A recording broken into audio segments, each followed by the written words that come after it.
C'est le cadre de santé de l'oncologie de l'hôpital qui nous en a parlé, qui nous a dit c'est comme une maison où on accueille les parents pour que les parents puissent être là tous les deux au chevet de l'enfant malade. Voilà, notre enfant était très très mal et puis on est arrivé ici, on nous a écoutés, on nous a souri, on nous a dit vous inquiétez pas, on est là, on vous écoute, si vous avez besoin de quoi que ce soit, on vous aide.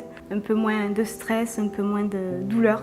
On partage, voilà, c'est une maison de partage. Ça permet d'être auprès de notre enfant et puis de pouvoir vivre une vie à peu près normale, malgré l'hôpital, malgré les soins. La maison des parents nous a quand même permis de vivre l'hospitalisation un peu plus sereinement. On a passé le Noël, Esteban s'est fait opérer le 18 décembre de la colonne vertébrale. Et son premier anniversaire était le 20 décembre et on a passé Noël ici. C'était son premier anniversaire, son premier Noël. On espérait vraiment le faire à la maison. On l'a fait à la maison des parents. C'était quand même mieux que de le faire à l'hôpital, c'est certain. Où il y avait quand même des familles où on vivait tous la même chose. Mais il y avait le Père Noël, bien sûr, qui a apporté des cadeaux, qui a apporté le cadeau d'Esteban aussi, qui était très content quand on lui a emmené à l'hôpital.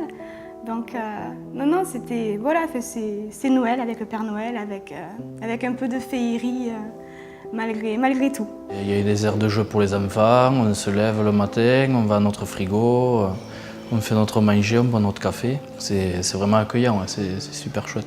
Les enfants, ils ont besoin de nous en forme. On n'a pas le droit à l'erreur, on n'a pas le droit de baisser notre garde.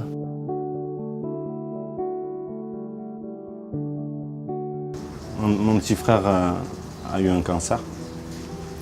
Ça nous est tombé dessus d'un coup. Cet endroit était notre deuxième maison lorsque mon petit frère a eu ce cancer, lorsque cette nouvelle nous est tombée dessus. Ça nous a permis d'avoir un lieu où se retrouver, où reprendre des forces, parce que c'est cette énergie dont on a besoin pour partager, pour sourire tous les jours. On a rencontré des personnes au grand cœur, des personnes qui vivaient les mêmes choses que nous. Et dans la souffrance, on se rend compte que les gens sont dans le partage. On revient à notre base, on revient aux sentiments purs. J'ai tellement de beaux souvenirs ici. Ce que je peux retenir le plus, c'est le rapport humain. C'est les moments avec mon petit frère, avec ma maman, où ça a été fabuleux.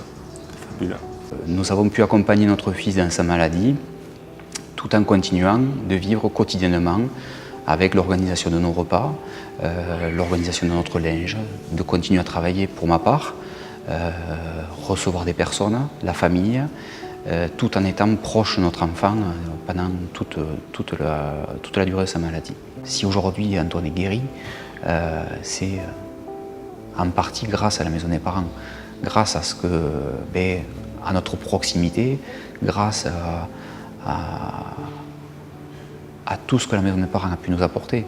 Et aujourd'hui, j'ai besoin de revenir ici, j'ai besoin de rencontrer des parents, j'ai besoin d'échanger avec d'autres parents, avec